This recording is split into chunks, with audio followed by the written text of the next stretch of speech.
Hello my dear friends, welcome to my channel or welcome back. My name is Sarita. Today I have a special candle from Bath & Body Works and the candle in question is You, Me, and the Sea. Look at that. Really, when you look at it kind of close up, like the ombre really is so beautiful. There are some obvious seams which unfortunately mar, I think, the aesthetic experience. Just like really bizarre. We've had this conversation about this collection. This was the Black History Month mini collection, and it was of a specific fragrance creator developer, Gwen Gonzalez.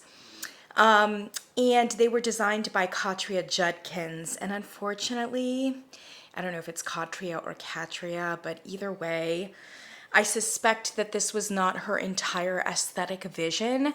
And the wraparound just kind of looks on the cheap side. It would have been much better if like the glass was actually tinted ombre. I think that would be really stunning. And yeah, I think that the presentation, especially to like the huge block label with like way too many words on it, I think that was a big mistake too. And overall, the collection just aesthetically it was underwhelming. And in a store where there are so many packages screaming at you, Bath & Body Works is very slick with the packaging and marketing presentation. This just really looked completely underwhelming and was overlooked by, I think, a lot of people. This collection came out, I believe, like early February. And spoiler alert, I have decided, given the performance of this candle, to raise the collection to best new candle status for Bath & Body Works 2024. Unfortunately, I haven't had a best new candle from Bath & Body Works 2024, which is a little unfortunate. Here we are almost May, and we still don't really have a true best new candle. That said, last year I nominated Pink Lavender and Espresso in January, and then we didn't have another best new candle from this channel until like, I don't know, what was it? Fall Forest or something like that, which, you know, came out for the first fall wave. So I suppose, or yeah, Salted Amber and Vetiver, but it came out in the first fall wave too. So it's not like unheard of and it's not necessarily a horrible thing, but we did have Aloe and Agave from Yankee Candle, which was the best new candle for Yankee, and Greenleaf, which was actually quite similar from Kringle, best new candle. I would love to be able to nominate a Bath & Body Works candle, and right now I just feel like there isn't one that is truly brilliant, is truly deserving and worthy. That said, I think that this mini collection was so on point, so underhyped, and frankly, so good as a collection that I'm going to raise the entire collection to best new candle status. If each individual candle is not quite a best new candle, they are close. And as a whole, I think that they kind of go over the line. And maybe I'm just being generous and I'm just kind of wanting some sort of pity vote here for Bath & Body Works. Caveats apply though, there were 4 candles in the collection and there still are. I believe they're available. They may be available in your local store, at least a majority of them, 2 or 3 of them should be, and I believe they are still available online as well. Although we may see them be clearanced off in semi-annual, I don't know. But that's still a good like 2 months away. So they should be available at all places. The 4 candles were this one, Yumi and the Sea, Gwen's Note, which I have already reviewed, Anna's Garden, which I have yet to review. So I'm anticipating it being quite good. But already 2 great candles in this one and in Gwen's Note. And then the 4th one was a Gourmand, so I am not going to burn that one. And to be honest, I think it was maybe a little lackluster. I'm not seeing a whole lot of even Gourmand folks loving that candle, which was, I think, My Sweet Sister's. It was a heavy, like, chocolate candle, but apparently not a nice or brilliant chocolate. It was supposed to have hazelnut in it. I didn't get a whole lot of hazelnut from it. And I don't think it performed all that well. So unfortunately, that candle, I can't recommend on like a literal level because I haven't burned it. But I don't know that it's recommend worthy. So we're just going to pretend that fourth candle didn't happen. And the three that we're going to nominate for single best candle status are Yumi in the Sea, Anna's Garden already, which is absurd, but in potentia, we're going to nominate that one, and Gwen's Note, which I thought was so fantastic. And by the way, Gwen's Note, the very first batch of Gwen's Note had an extremely off-putting manufacturer pour issue, such that the top, it may have even been the lid, was corrupt and had a very like sulfur, waxy, kind of like burned, melted kind of vibe to it, which has nothing to do with the fragrance itself. And I'm very happy to say that once you start to burn it, it entirely dissipates and in no way projects that particular fragrance around in your house. But anyway, I am happy to say that I have noticed on the floor subsequent batches of Gwen's Notes that do not have that off-putting initial on cold smell, which I think is fantastic. So if you smell Gwen's Note in store, as long as it's not like offensive to you, and by offensive, I mean like truly does not smell like any candle should smell, not just like, oh, I don't like sandalwood as much as Gwen or something like that, right? If it smells terrible, then just know that it's a production issue and the candle will burn fine. You will not smell that and it does dissipate. But I have noticed a lot more Gwen's Notes on the floor now that smell legit, that smell like what you're going to burn. So, little close parentheses there. You, Me, in the Sea, which is this gorgeous, like, kind of like almost sea foam or sea beach and sands kind of ombre. The notes on Yumi in the Sea are blue orchid, fresh eucalyptus, and salt water. So orchid doesn't really have that much of a fragrance. So I think it's a little bit of a fantasy note, to be honest. I think that the blue is just kind of maybe a nod to the blue of the sea. And what is really meant here is kind of an aquatic leaning floral. So like a lotus, for instance, or something like this, a white floral. Eucalyptus, if you're worried about the eucalyptus, I would not be worried about it. It's not what I necessarily would have. Like if I had been anticipating what the notes are, I don't know that I would have said eucalyptus, but there is a strong, I think, herbal dimension to the candle. And then salt water is correct.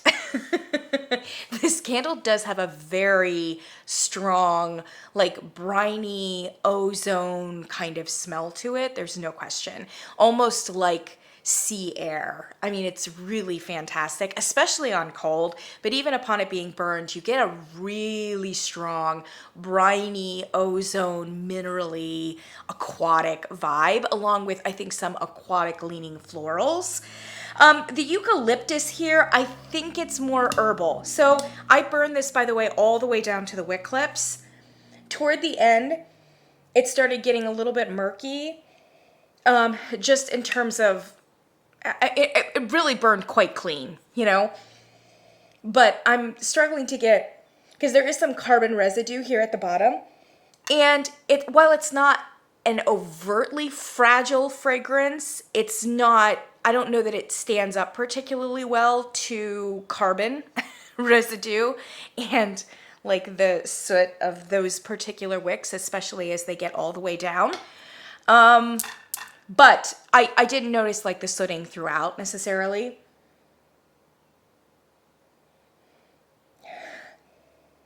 I wouldn't be surprised if there was a little bit of bergamot in here too, kind of a brightness on top. There is a vaguely herbal dimension to this, and I would have thought, I mean, I guess it could be eucalyptus, because eucalyptus can go a little bit on the herbal. So I would say a soft, like a baby eucalyptus maybe. You want to think herbal rather than like cool and mentholated, which is sometimes the way, and like aromatherapy, it does not go that direction. It's definitely more in the herbal track of things. And to be honest, I could almost have said that it was sage or thyme or something like that. It is quite vague, you know, but it's there. It's definitely there. And you know what this candle reminds me of? As I was burning it, I thought to myself, this is a much more commercial, mainline version of Butterfly and Graceful Fern from Kringle. So I just reviewed 3 of those candles from the Reserve line, one of which was Greenleaf. Greenleaf was the 3rd one, and I thought it was far and away the standout of the 3. I liked Butterfly and Greenleaf or Graceful Fern, and I thought they had a lot of potential, but unfortunately the strength and throw in them was kind of in the like 2 to 4 region, which is not enough for me.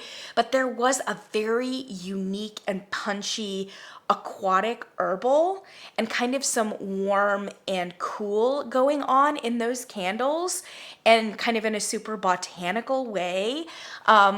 Those candles are a bit more botanical, and I do have to say, I want to give credit to Kringle. Those are really premium fragrances. They're unique. They're almost so unique they're off-putting. They are pure. They are stripped down. They're incredible. I mean, they're more avant-garde, like designer kind of fragrance edition or iteration of this one, which is much more mainline. And here they've taken way down the botanicals and especially the herbs, and really bumped up just the straight up aquatic notes. Yes, and the brininess. And it's that brininess with a little bit of, I think, bergamot brightness on top of some aquatic florals that is lending it, I think, a much more palatable vibe. But I do think that this is somewhere, it's like the baby, the love child of Graceful Fern and Butterfly from Kringle, but not quite grown up yet. And still just kind of like, ingenue. I think a lot of people will really like this. If you love aquatics, it's not terribly sweet. It's not soapy. It doesn't go body care. I mean, it's really almost kind of rugged in its brininess, and in the way that it's offering, I think, a fairly authentic outdoor kind of experience. I think it's great. I have said before that I do think Bath and Body Works underrepresents aquatic on the floor usually, and maybe even in the past. I like to see them do a little bit more aquatic. I think it's a really good genre. Obviously, they do gourmands. Like, I would say that's their forte. Florals, also a forte. Body care, conceptual, also a forte. But I would like to see some aquatics in there for sure. And there aren't very many like aloe candles either. So the aloe and agave from Yankee and the Greenleaf from Kringle were great aloe candles. And then when I was trying to think of something that was similar from Bath and Body Works, I was struggling a bit. So I think that's kind of an underutilized category for Bath and Body Works. This is definitely a great contribution in that aquatic, and it really has a great deal of authenticity to it. Oh, yeah, that's really stunning. The floral is definitely adding a lot of sweetness and brightness to the otherwise herbal brininess of the candle. But it's really fantastic, and I'm very happy to say that the performance was so on point.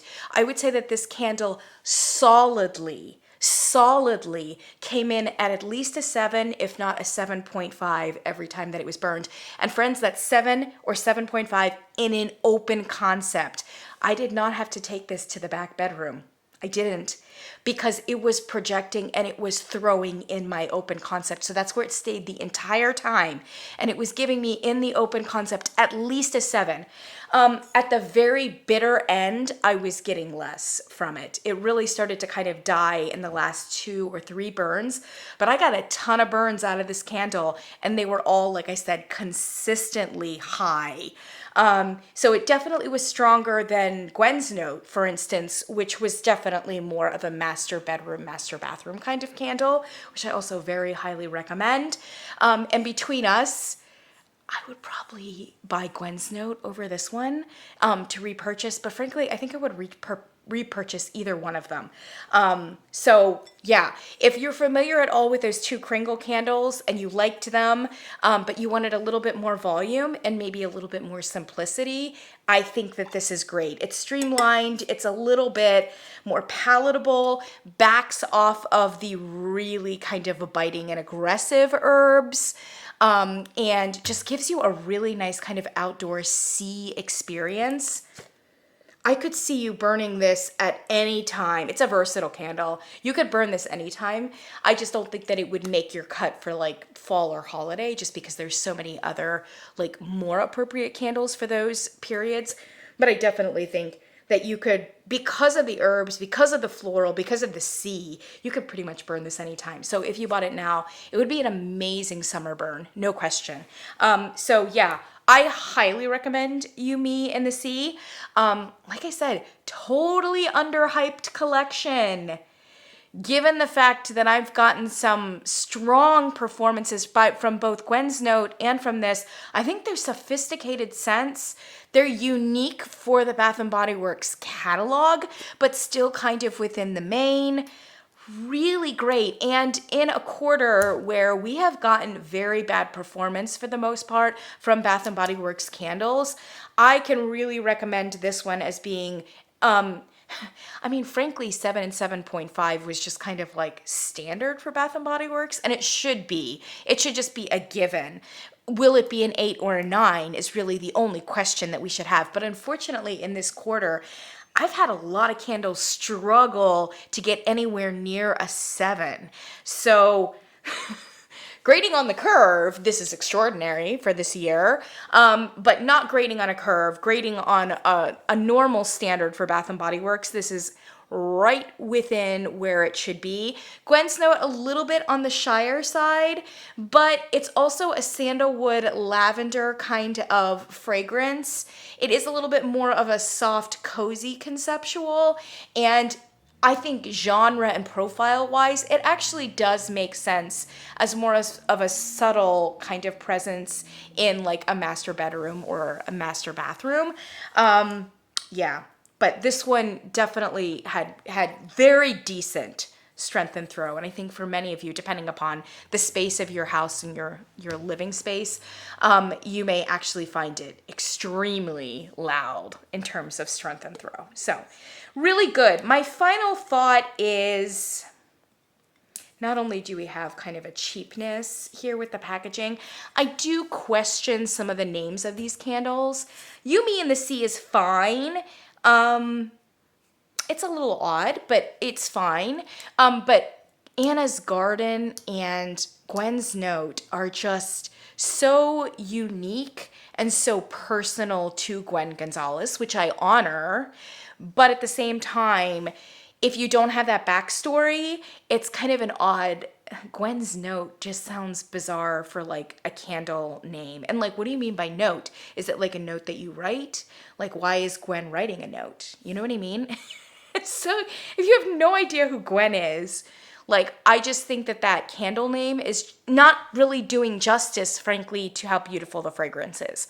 So I am really hoping, especially since this was underhyped and like really under the radar for most people, that these candles will come back into the collection. They will be repackaged with new branding, new marketing, and I think that will be like really fantastic. And I wouldn't even mind a change for You, Me, and the Sea, although of the 4 of them, I think You, Me, and the Sea is a candle name that would be fine in the catalog, would be fine. Yeah, I think that's fine. All right, that's what I've got for you. I recommend it. I will link it down below, and I will also link the other two. I shouldn't be recommending Anna's Garden because I haven't burned it yet, but I've smelled it, and I feel like I've smelled enough. I've smelled enough. I've burned Gwen's Note. I've burned You, Me, and the Sea. I can tell Gwen Gonzalez's vibe. I can't speak for her gourmand sense, but these three candles are in my wheelhouse, and I'm confident enough, at least with these first two, that I'm just gonna go ahead and recommend Anna's Garden in potentia, but I'll definitely be burning Anna's Garden going into the May season. Let me know what you thought if you picked up any of these, and if you haven't picked up any of these, why not? Go out and do so. I'll catch you in the next one.